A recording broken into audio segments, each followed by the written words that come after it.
The War of the Princes. Chapter 1. The Sword of Damocles.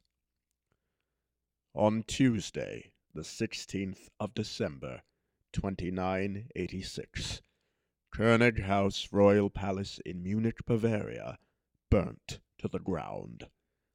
The fire, as fires that occur in the residencies of monarchs always do, began in the kitchens, a leaking gas hob on one of the stoves being the point of origin, or so the so-called authorities say.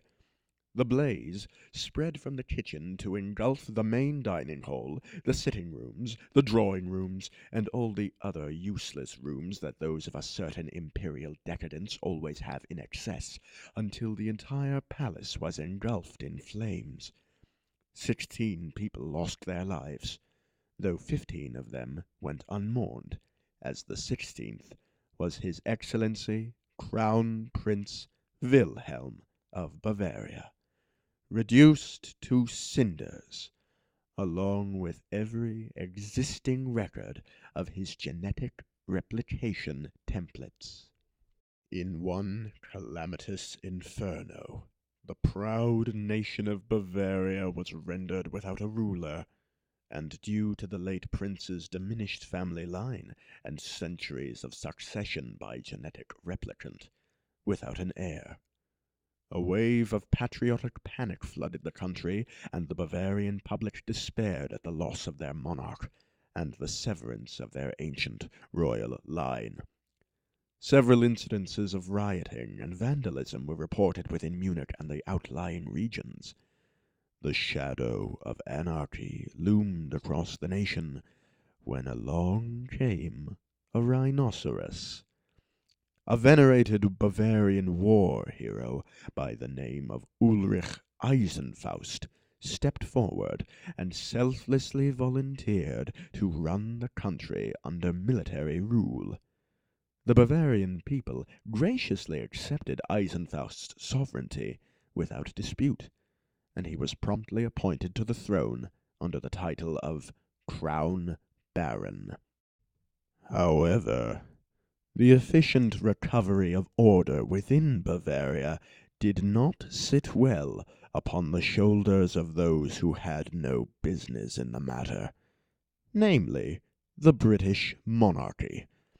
Queen Victoria asserted that because Baron Eisenfaust was not of the Bavarian royal bloodline, he was ineligible for succession by genetic replicant, and thus unsuited to rule. She insisted that the throne of Bavaria should go to the closest living link to the bloodline, which just so happened to be her husband, Prince Albert, consort. And as infuriating and insulting to Bavaria as this was, Queen Vicky was technically right, inasmuch as the League of Nations sovereign succession protocol was concerned. This dispute of power became a source of great tension between Britain and Bavaria, and was not resolved until January of 2987, when the League of Nations ratified a treaty between the two countries, giving Eisenfaust the authority to reign until his death, at which point Prince Albert would assume the throne. Though this verdict resolved the dispute, it did nothing to relieve the international tension. Britain and Bavaria glared at each other across the sea, while the rest of Europe watched on in nervous apprehension. Rumors of secret alliances caught the wind through France and Scandinavia, and Russia closed its borders on both sides by order of Tsar Rasputin. All of Europe became a powder keg, and on the 15th of March, someone lit a match. It was reported to the British public that at 4:30 p.m., Prince Albert was en route to Geneva for the annual ritual of having his genetic replication templates refreshed by the Ministers of Science at the League of Nations, when his royal airship crossed paths with a Bavarian war vessel. The British government claimed that the Bavarian warship fired first, and the Bavarian government claimed otherwise, as they would have been expected to do.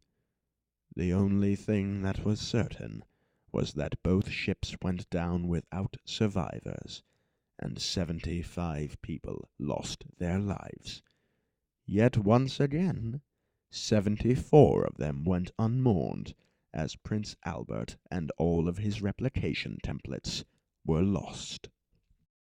Naturally, both countries declared war on one another, and thus the War of the Princes began.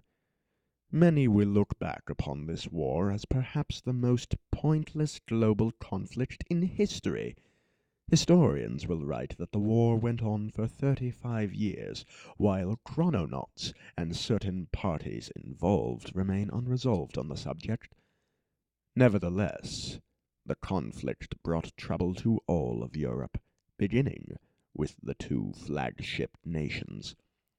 For the purposes of bolstering the war effort, as claimed by the government, the British public were subjected to compulsory national service, multiple increases in taxation, curfew, and other mandated restrictions.